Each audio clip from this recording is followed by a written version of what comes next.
అందరికీ నమస్కారం. ముందు వేదిక మీద ఉన్న గౌరవనీయులు, మీ అభిమాన నాయకులు, నిరంతరం మీ మధ్యలో ఉంటూ మీ సమస్యల్ని తన సమస్యలుగా భావిస్తూ నియోజకవర్గం అభివృద్ధి ధ్యేయంగా పనిచేస్తున్న సోదరులు గౌరవ శాసనసభ్యులు సుధీర్ రెడ్డి గారికి, గౌరవ ఎమ్మెల్సీ గారు పెద్దలు దయానంద్ గుప్తా గారికి, ఈ వేదికకు అధ్యక్షత వహించిన మీ అధ్యక్షులు, అదేవిధంగా ఇక్కడికి ఇచ్చేసిన కాలనీ ప్రెసిడెంట్లకి, కాలనీ సంబంధించిన కార్యవర్గ సభ్యులకి, మా మహిళా సోదరిమణులకి, వేదిక మీద ఉన్న సోదరులందరికీ, పత్రికా మీడియా సోదరులకు అందరికీ కూడా నమస్కారాలు తెలియజేస్తా ఉన్నాను. బిఎన్ రెడ్డి నగర్కి నాకైతే అనుబంధం ఉన్నట్టుంది. ఇప్పటికి 4 ప్రోగ్రామ్స్కి వచ్చినదని, చాలా ప్రోగ్రామ్స్కి రావడం జరిగింది. ఈరోజు కూడా ఇక్కడ మిమ్మల్ని అందరినీ చూడగానే ఈ సాయంత్రం పూట ప్రశాంతమైన వాతావరణంలో ప్రశాంతంగా కూర్చున్నారంటే సమస్యలను పరిష్కరించడానికి సుధీర్ రెడ్డి గారు ఉన్నారని ఒక ధీమా, పనిచేశారని ఒక నమ్మకం, చేస్తారని ఒక విశ్వాసంతో ఇంతమంది పెద్ద ఎత్తున తరలి వచ్చి ఇంతమంది ఇక్కడ ఉన్నారంటేనే ఆ నమ్మకం, విశ్వాసం స్పష్టంగా కనిపిస్తుంది. ఈ ఆత్మీయ సమ్మేళనానికి వచ్చిన మీకు అందరికీ కూడా, ముఖ్యంగా మా మహిళా సోదరిమణులు కూడా, ఎందుకంటే మొత్తం ఒక రో అంతా ఉన్నారు. 50% అంటున్నాం కానీ 50% ఉన్నారా లేరమ్మా? చూడాలి మరి అక్కడెక్కడ. సో చాలామంది మా అక్క చెల్లెళ్ళు వచ్చినారు, వారికి కూడా ప్రత్యేకంగా ధన్యవాదాలు తెలియజేస్తా ఉన్నాను. చాలామంది మాట్లాడుతూ సుధీర్ రెడ్డి గారి గురించి చెప్తున్న సందర్భంలో, అంటే పనిచేసిన నాయకుడు ఉంటే హక్కున ఎట్లా చేర్చుకుంటారు అనేది స్పష్టంగా ఎల్బీ నగర్కి రాగానే అర్థమవుతూ ఉంటుంది. సో ఎల్బీ నగర్ కానీ మహేశ్వరం కానీ పక్కపక్కనే ఉంటాం. ఎక్కడికి వెళ్ళినా ఒక రోడ్ ఎప్పుడు వెళ్తుంటే ఒక సైడ్ సుధీర్ రెడ్డి గారికి ఉంటుంది, ఒక సైడ్ నాకు ఉంటుంది. కొన్ని రోడ్ల పక్కన ఓటు అడగడానికి పోతుంటే మేడం ఇది మీకు రాదు, సుధీర్ రెడ్డికి వస్తుందని చెప్తుంది. ఇక్కడ నేను అడిగితే నాది జిగ్జాగ్లు ఉంటాయి కొన్ని రోడ్స్.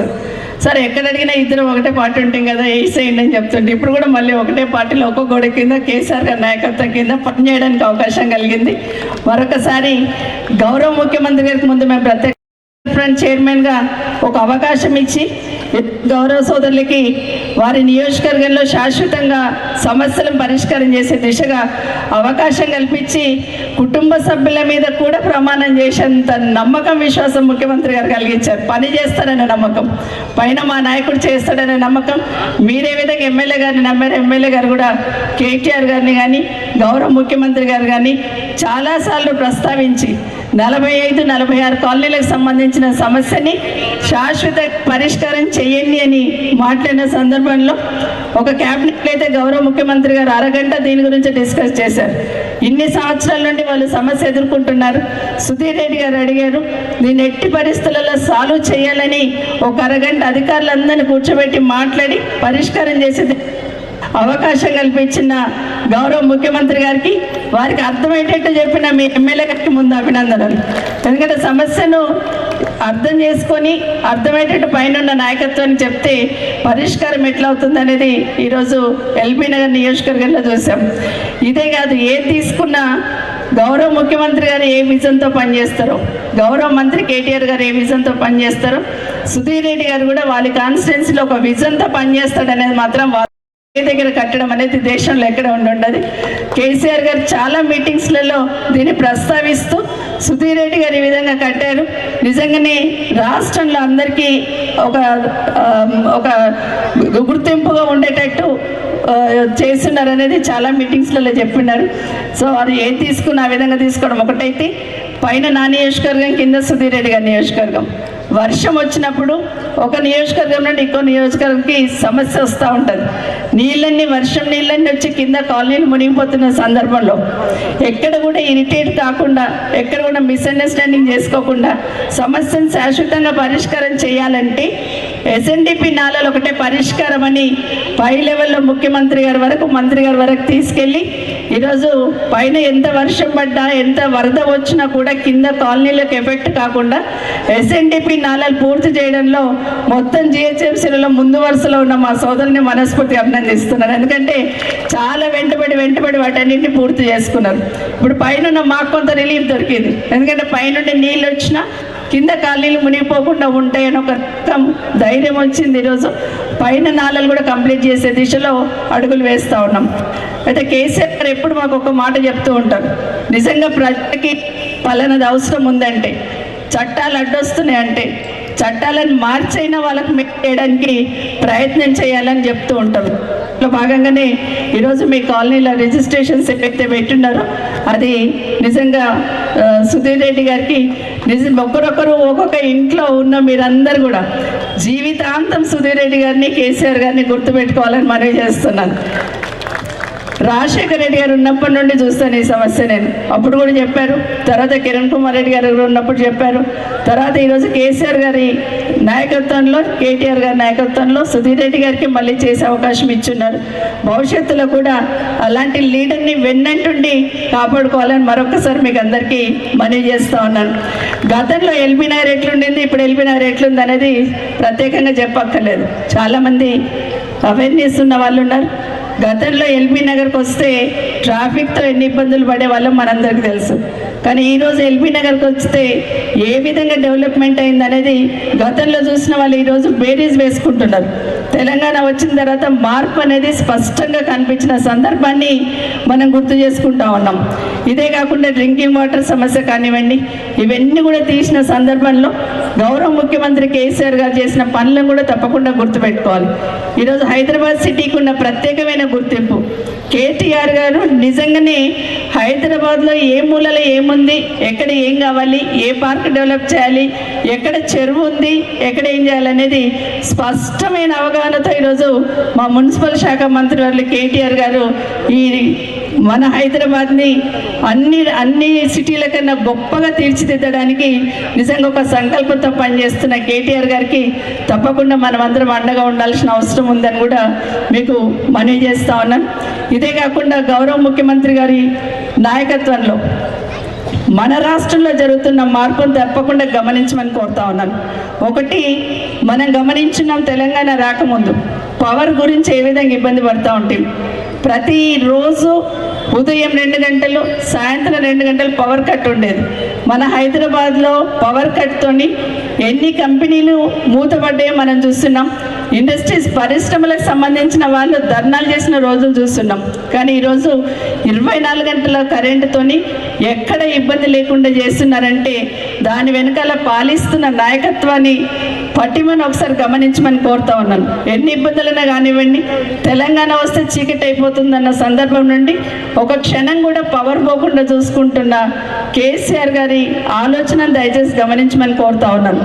ఇది ఒకటైతే ఈరోజు మన హైదరాబాద్ సిటీ ఎక్కడ లేనంత డెవలప్మెంట్ అవుతుంది. కాబట్టి ఇండస్ట్రీస్ అన్నీ కూడా, ఐటీ కంపెనీస్ కావచ్చు, ఇండస్ట్రీస్ కావచ్చు, మన రాష్ట్రానికి పెద్ద ఎత్తున తరలి వస్తుందంటే ఒక విజన్తో పనిచేస్తున్న లీడర్షిప్ ఇక్కడ ఉంది. కాబట్టి ఈరోజు తరలి వస్తున్న సందర్భం గమనించమని కోరుతా ఉన్నాను. ఇప్పుడే మాట్లాడితే ఒక సోదరుడు చెప్పినాడు, రాజశేఖర రెడ్డి గారు ముఖ్యమంత్రిగా ఉన్నప్పుడు నిజంగానే ఈస్ట్ గోదావరి వెళ్తున్నప్పుడు పైన చాపర్ నుండి చూడగానే తెలంగాణ, ఆంధ్ర స్పష్టంగా కనిపించేది. అంటే కొండలు, ఎండిపోయిన చెట్లు, ఎండిపోయిన నేలతోని, బీడు వర్ణ భూములతో ఉన్నంత వరకు కటాఫ్గా కనిపించేది తెలంగాణ. కానీ ఎక్కడి నుండి అయితే పచ్చదనం ఉండేదో, ఓహో ఇక్కడ నుండి ఆంధ్ర స్టార్ట్ అయిందనే లెవెల్లో తెలిసిపోయేది. ఎందుకంటే గోదావరి, పొలాలు, ఆ గట్లు, ఆ కొబ్బరి చెట్లు అవన్నీ చూస్తూ ఉన్నప్పుడు నిజంగానే చూస్తుంటే ఒకరోజు రాజశేఖర రెడ్డి గారు అడిగారు, ఏంటమ్మా కిందకి అట్లా చూస్తున్నావు అంటే, మా ప్రాంతానికి ఈ ప్రాంతానికి ఎంత తేడా ఉందన్నా అని అడిగారు. తప్పకుండా తెలంగాణ కూడా అదేవిధంగా తయారవుతుంది, మొదలు పెడదాంలేమ్మా, గోదావరిని తెలంగాణకు తరలిద్దామన్నారు. కానీ ఈరోజు కేసీఆర్ గారు కాళేశ్వరం లాంటి ప్రాజెక్టు కట్టి ఎక్కడ ఉన్న కాళేశ్వరంలో ఉన్న నీటిని ఈరోజు ప్రతి జిల్లాలో ప్రతి చెరువును నింపుతూ, ఆ రోజు నేను ఆంధ్రలో ఏ విధంగా అయితే పచ్చని పొలాలు, కొబ్బరి చెట్లతో చూశానో, మొన్న మహబూబ్ నగర్ వెళ్తే కూడా చెరువుల పుష్కలమైన నీళ్లతో, ఏ కొంచెం స్థలం కూడా ఖాళీ లేకుండా పచ్చని పొలాలతో మహబూబ్ నగర్ జిల్లా కూడా ఈస్ట్ గోదావరిని తలపించే దిశగా అభివృద్ధి చెందిందంటే ఖచ్చితంగా ఈరోజు తెలంగాణ వస్తే ఏమొచ్చిందని మాట్లాడుతున్న వాళ్ళకి సమాధానం దొరుకుతుంది.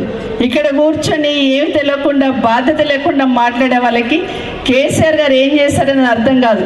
కానీ నిజంగా బాధ్యత గల వ్యక్తులు ఉంటే ఏం జరిగిందనేది కొంత మాట్లాడడానికి అవకాశం ఉంటుంది. కానీ ఈరోజు ఆ పొచ్చని పొలాలే ఈరోజు సమాధానం చెప్తున్నాయని కూడా మరొకసారి మనవి చేస్తూ, మా అక్క చెల్లెలు ఇక్కడే కూర్చున్నారు. హైదరాబాద్లో అంటే నల్ల ద్వారా నీళ్ళు వస్తాయి, కానీ గ్రామాలలో బోర్ దగ్గర పోయి నీళ్ళు పట్టుకుంటూ ఉంటారు అక్క చెల్లెలందరూ. సమ్మర్ వచ్చిందంటే చాలు బోర్లు ఎండిపోయి ట్రాన్స్ఫర్లు కాలిపోయి అక్కడున్న సర్పంచులు నానా యాతన పడేవారు. కానీ కేసీఆర్ గారు వచ్చిన తర్వాత మిషన్ భగీరథ ద్వారా ఇంటింటికి నల్లా ద్వారా నీళ్ళు ఇవ్వడం అనేది ఏదైతే ఉందో చాలా గొప్ప సంకల్పంతో దాన్ని పూర్తి చేసి దేశంలో ఏ రాష్ట్రం చేయని విధంగా మిషన్ భగీరథ ద్వారా నీళ్ళు అందించున్నారు. ఈ మధ్య మాట్లాడుతున్నప్పుడు కేసీఆర్ గారు క్యాబినెట్లో ఒక మాట అన్నారు, మిషన్ భగీరథ ద్వారా నీళ్ళు అందిస్తున్నాం అన్నప్పుడు మా దగ్గర అర్బన్లో అక్కడక్కడ కొన్ని మున్సిపాలిటీస్లలో ఇంకా కొంత మంచినీళ్ళు అందించాలి, కొత్త కాలనీస్ వచ్చినాయని అడిగినప్పుడు ఒక్క మాట చెప్పారు, నిధులు ఎన్నైనా తీసుకోండి కానీ ఆడబిడ్డలు బిందె తీసుకొని బయటకు వస్తే ఆత్మగౌరవం తగ్గుతుంది, మనమే తలెంచుకోవాల్సిన అవసరం ఉంటుంది, ఆడబిడ్డకు మంచినీళ్ళ సమస్య లేకుండా బిందె పట్టుకొని రోడ్డు మీదకి రాకుండా చూసుకోవాల్సిన బాధ్యత మన మీద ఉంటుంది అని చెప్పారు. అంటే ఎంత గొప్పగా ఆలోచించారో ఒకసారి ఆలోచించమని కోరుతా ఉన్నాను. గతంలో చైన్ స్నాచింగ్ అని ఈవ్ టీజింగ్ అని మా మహిళా సోదరులు బయటకు వస్తే చాలు కొంత వేధింపులు ఉండేది. ఎక్కడ ఎవరికి చెప్పాలో అర్థం కాని పరిస్థితి. పోలీస్ స్టేషన్ పోయి చెప్పినా కూడా స్టేషన్లో వాళ్ళకున్న క్రైమ్ వేరే క్రైమ్ మీద అటెన్షన్ ఇచ్చే వాళ్ళు తప్పిస్తే చిన్నగా కనిపించేది, చిన్న గొలుసే కదా పోయింది అనుకునేవాళ్ళు. కానీ మహిళల భద్రతకి పెద్దపీట వేయాలని షీ టీమ్స్ అని ఏర్పాటు చేసి దేశంలోనే ఈ రాష్ట్రం ఆదర్శంగా నిలబడ్డది షీ టీమ్స్ ఏర్పాటు చేయడంలో. ఇది కూడా మహిళల పట్ల ఆలోచించి చేసిన విషయం అని గమనించాలని కోరుతా ఉన్నాను. ఈరోజు కేసీఆర్ గారు కిట్ అని ఒకటి తీసుకొచ్చున్నారు, మనందరికీ బాగా తెలుసు. దాని వెనకాల చాలా ఆలోచించారు ముఖ్యమంత్రి గారు. ఎందుకంటే మామూలుగా ప్రైవేట్ హాస్పిటల్స్ పోతే సిజరీన్ చేసి తల్లి బిడ్డకు ఆరోగ్యం ఇబ్బంది అవుతుంది. అదే గవర్నమెంట్ హాస్పిటల్ వస్తే ఖచ్చితంగా నార్మల్ డెలివరీ అవ్వడానికి అవకాశం ఉంటుందని ఆలోచించి ప్రోత్సహించాలని ఆలోచనతో కేసీఆర్ కిట్ అని ఒక పథకాన్ని తీసుకొచ్చారు.